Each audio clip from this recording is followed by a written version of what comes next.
Okey, Assalamualaikum warahmatullahi taala wabarakatuh. Anak-anak yang dikasihi, yang dirindui sekalian. Okey, baik. Sebelum tu apa khabar semua? Okey, saya harap anak-anak di luar sana berada dalam keadaan sihat walafiat. Okey, di samping keluarga tercinta dan masih lagi meneruskan kerja-kerja ataupun tugasan-tugasan yang telah diberikan oleh cikgu sepanjang PDPR. Baik, untuk hari ini kita akan sambung perbincangan kita untuk tajuk untuk subjek PJK. Okey, hari ini kita nak berbincang tentang olahraga asas. Okey. Baik.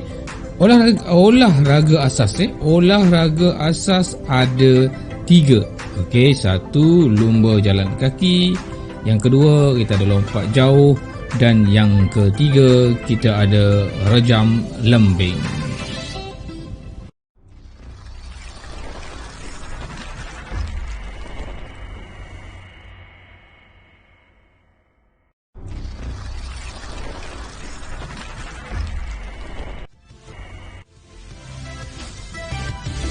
Baik, untuk hari ini untuk hari ini kita akan bincang satu saja. Okey, satu saja untuk hari ini. Kita akan bincang tentang jalan kaki. Okey, lumba jalan kaki. Baik. Kalau kita tengok di sekolah, lumba jalan kaki ni satu sukan yang agak kurang famous gitulah Baik, walaupun kurang famous, tapi di peringkat kemasaan dia memang famous lah. Dia sukan yang okey, kalau kita sukan di peringkat sekolah kan, kita ada lumba jalan kaki. Okey, jadi ini termasuk dalam kategori olahraga asas lah. Okey, baik. Okey, ini kita nak berbicara tentang lumba jalan kaki. Okey, kalau tengok kan, okey, ni adalah sukan lumba jalan kaki.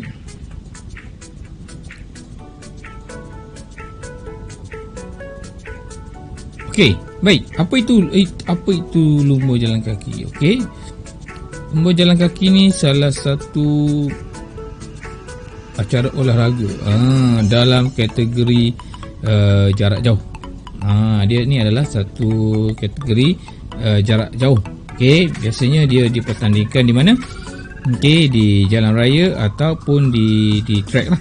Kalau kat sekolah kita ada track kan. Okey, baik, itu lumba jalan kaki. Baik, apa yang harus awak tahu? Okey, semestinya dalam subjek PJK ini adalah kita nak menguji pelajar tentang kemahiran. Tengok, kalau kita tengok kat atas tu kan, melakukan kemahiran lumba jalan kaki. Maknanya awak tahu dari segi peraturan dia, teknik dia. Okey.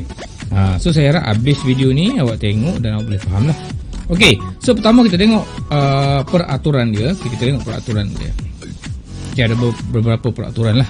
Biasa setiap permainan dia ada peraturan. Okey, yang pertama, sebelah kaki mesti berada dan bersentuhan dengan trek jalan. Maknanya sebelah kaki tu kalau tak sentuh, batal. Simple kan. Okey, yang kedua, kaki yang berada di hadapan hendaklah sentiasa lurus. Kaki depan tu mesti sentiasa lurus dan mula mencecah trek sehinggalah ke akhir lah. Maknanya kaki depan kena sentiasa lurus. Okey, lurus. Okey. Seterusnya, peraturan yang seterusnya dalam lumba jalan kaki. Okey, jarak yang biasa. Okey. Biasanya ada 5 km, 10 km, 20 km dan 50 km lah. Okey, yang keempat, biasanya ia dipertandingkan di peringkat Olimpik, sukan Commonwealth, sukan Asia maupun sukan balapan di sekolah. Okey, MSSM lah. Baik. Okey, ini saya kata kemahiran yang pertama tadi. Kemahiran yang pertama tadi kan, kaki yang berada di hadapan sentiasa lurus. Nampak? Okey, sentiasa lurus ni. Tengok kaki depan ni. Okey, tengok kaki depan sentiasa lurus. Nampak? Dari mula hingga mencecah. Okey, dari mula hinggalah benar-benar tegak ataupun kaki belakang melepasi badan. Okey, itu yang pertama. Itu sebab tu kalau kita kena faham, kita kena tengok betul-betul kalau pengadil acara ni kan, kita kena tengok betul-betul peserta tu. Kaki dia tu kan. Okey, boleh Okey, itu kaki main peranan. Okey. Kita tengok yang pertama. Okey, yang pertama. Okey, pembayaran lumba jalan kaki terbagi kepada dua lah. Okey, satu fasa sokongan sebelah kaki, yang kedua fasa sokongan kedua-dua belah kaki. Yang mana macam kita berjalan tapi kita berjalan laju. Macam kita berjalan tapi kita berjalan laju. Okey. Yang kedua, warna kuning pula. Okey, yang kedua fasa sokongan sebelah kaki ni pula terdiri tadi fasa sokongan sebelah kaki dari dua lah, kaki depan dengan kaki belakang. Okey, teknik berjalan yang betul akan menghasilkan pergerakan yang efisien. Maknanya cara bila awak dah start berjalan, bila kita dah start berjalan, awak dah mula berjalan, awak dah dapat dia punya rhythm kan. Dia berjalan tu dia jadi cantik lah. Alright. Simple saja. Okey, so kita tengok teknik-teknik dalam lumba jalan kaki. Okey, yang pertama tadi kita ada postur badan, maknanya macam mana badan kita tu nak duduk. Kedudukan badan kita. Okey, yang kedua rotasi pinggul. Okey, yang ketiga kedudukan kaki dan tapak kaki. Okey, di awal tadi pun saya dah bagi tahu tentang kedudukan tapak kaki. Okey. Dan yang keempat pergerakan tangan. Okey, so keempat teknik ni perlu diaplikasikan bila kita di track lah. Dan dia akan menghasilkan satu pergerakan yang cantik dan efisien. Okey, tengok postur badan. Okey, dia keluarkan semua, tak apa. Okey, yang pertama pandang ke depan. Mesti pandang depan. Gitu makanya. Okey, mesti pandang depan. Okey. Yang kedua kepala tegak. Okey. Kepala tegak, siku ni, ni siku, refleksi siku ni. Okey. Dan kepala relax. Postur badan tegak dan relax dari mula hingga akhir. Maknanya awak kena tegak. Okey, kena berada dalam keadaan tegak dan relax. Okey, itu postur badan. Okey, seterusnya kita tengok pergerakan tangan. Okey. Yang pertama, okey, ayunan tangan mesti selari dengan dada. Nampak? Dia mesti selari. Maknanya pergerakan tangan ni dia mesti selari dengan dada. Okey. Yang kedua, tangan dan bahu bergerak serentak dengan pergerakan kaki dan pinggul. Nampak tak? Dia tu serentak. Maknanya bila awak bergerak bila awak bergerak tu, kaki pun secara automatik dia bergerak serentak. Nampak tak? Serentak.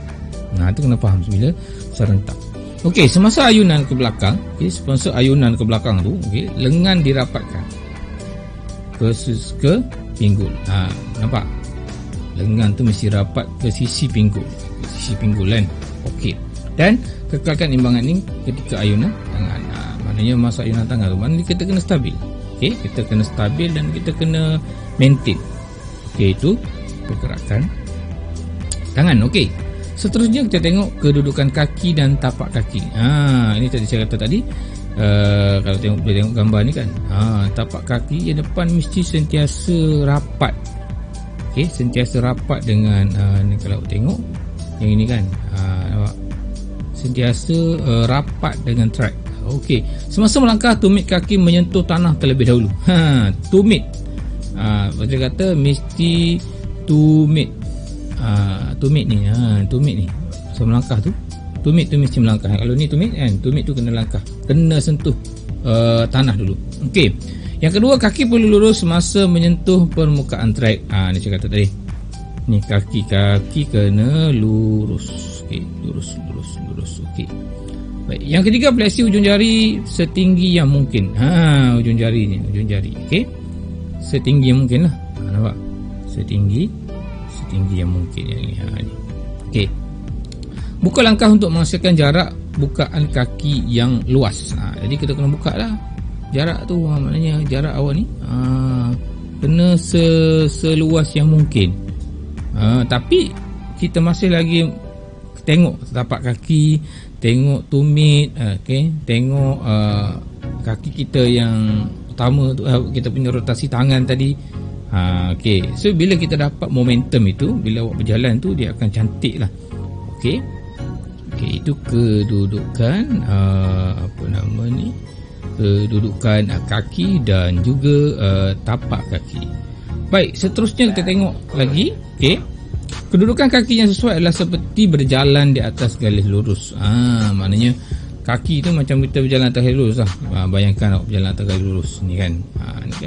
Ni kan garis lurus. Jadi lutut dibengkokkan sedikit ketika tumit mencecah trek. Ni dia kata tu. Tengok warna biru pula. Ni. Lutut tu bengkok sikit. Yang kedua, yang seterusnya, kekalkan daya arah yang sama untuk meningkatkan kelajuan. Maknanya apa dia cakap? Kena kekalkan daya tu supaya kita nak meningkatkan kelajuan. Kita nak momentum tu lah. Kalau tak ada momentum itu, macam mana awak nak berlari dengan baik?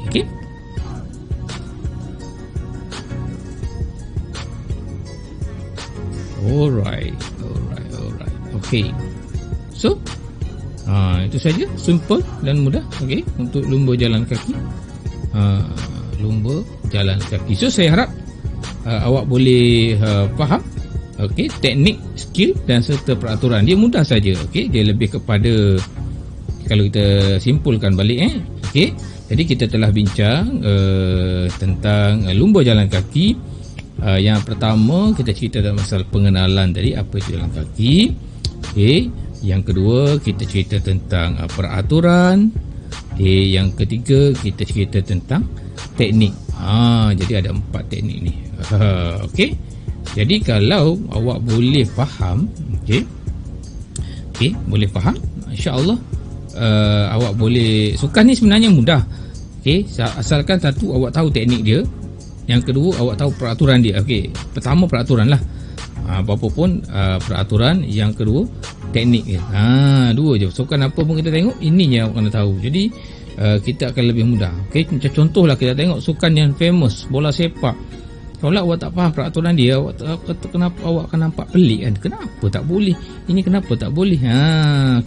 So saya harap selepas perbincangan kita pada hari ini, awak semua boleh memahami, apa tadi standard pelajaran kita, boleh melakukan kemahiran lumba jalan kaki.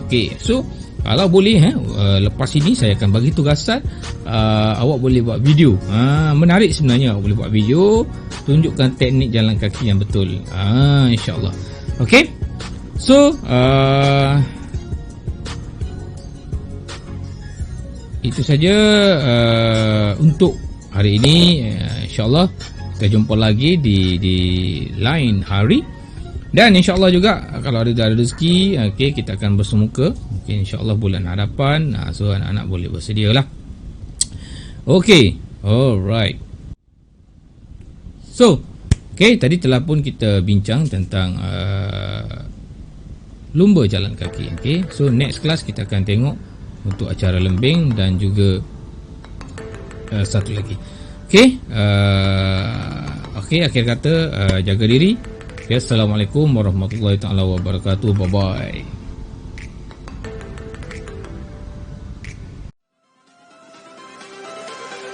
Everything changes.